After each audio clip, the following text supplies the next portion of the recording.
पूर्व प्रधानमन्त्रीहरूलाई सकेसम्म उम्मेदवारी दिन नदिने चुनावमा एउटा कुरा त्यो पनि छ। अर्को कुरा के छ भनेदेखि आन्दोलनका समयमा यो सीसी क्यामेरा जुन फुटेजहरू एउटा तपाईहरुलाई अब धेरैलाई दुःख लाग्न सक्छ, यो कुरा दुःख लागोस् केही पनि फरक पर्दैन, तर आज सीसी क्यामेरा फुटेजहरू सार्वजनिक गरेर आज गाउँमा लास गएको छ, गाउँमा घाइते शरीर गएको छ, अब फेरि गाउँका युवाहरू फेरि जेल जानुपर्ने, सर्वसाधारणका छोराछोरी जेल जानुपर्ने।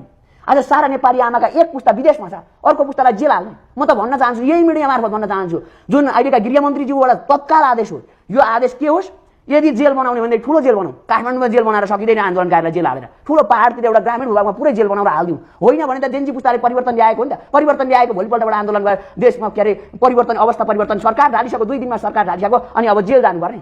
यदि यो जेल जाने तरिका हो भने यो सरकार जेन्जी पुस्ताले तोडफोड गरेको हो भने, आगजनी गरेको हो भने त जेल जानु पर्ला नि त। आन्दोलनका कहिले पनि लिमिटेसन हुँदैन, कहिले पनि क्राइटेरिया हुँदैन। एउटा आन्दोलन गर्ने भन्नाले स्वचालित भएको आन्दोलन कसैको नेतृत्वमा विध्वंस गर्न मिल्छ त आन्दोलनकारीहरूले? विध्वंस गरे हो तोड्न मिल्छ? संसद भवन किन तोड्ने मिल्छ भन्ने होइन, संसद भवन कसरी तोड्यो?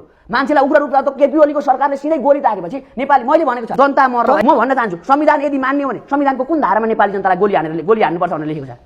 यदि गोली हान्नुपर्छ भनेर नेपालको संविधानमा कहीँ लेखेको छ भने संविधान पल्टाउन चाहन्छु। म कानुनको विद्यार्थी हो भएको कारणले यतिखेर म जेन्जी पुस्ताको उसमा सम्बोधन गर्न चाहन्छु। यतिखेर म जहाँ बहस गर्नुपर्छ बहस गर्न चाहन्छु र नेपाली जनताको पक्षमा र नेपाली तपाईको निष्कर्ष आयो अब कुनै पनि हालतमा हजुर जेन्जी पुस्ताहरूलाई दुःख दिनु भएन। जेन्जी पुस्ता परिवर्तन गर्न चाहन्छ, जेन्जी पुस्ता नेपाली सम्पूर्णमा भन्न चाहन्छ, कुनै राजनीतिक दलको कार्यकर्ता होस्, तोडफोडको आगजनीको हजुर कुनै पनि दोष नेपाल जेन्जी पुस्तालाई लगाउन मिल्दैन। नेपाल सरकारले लिनुपर्छ, नेपाल सरकारले लिनुपर्छ, नेपाल सरकारले जिम्मा लिनुपर्छ। नेपाल सरकार परिवर्तन गरिसक्यो, अवस्था परिवर्तन गरिसक्यो, अब प्रत्यक्ष कार्यकारी निर्वाचन गरेर विधि र पद्धतिलाई सिद्धान्तमा परिवर्तन गरेर मुलुकको व्यवस्थाको पक्षमा कि अवस्था परिवर्तन गर्नुपर्छ भन्ने पक्षमा? अवस्था परिवर्तन गर्नुपर्छ भन्ने पक्षमा। 40 सालदेखिको यता पछाडि हेर्ने हो भने काण्डमा छ, धेरै काण्ड मुछेको छ नेताहरू। उनीहरूलाई कारबाही हुनुपर्छ पर्दैन? कारबाही त कस्तो हुनु पर्दैन, अठ्याएर हालिहाल्नुपर्छ। कुन निर्णय गर्ने उच्च स्तरीय छानबिन आयोग गठन गरेर कसलाई आरोप लागेको छ, आरोप लागेका मान्छेहरूलाई सबैलाई हालेर चाहिँ एकचोटि छानबिन गरेर सबै मान्छेलाई कारबाही गर्नु।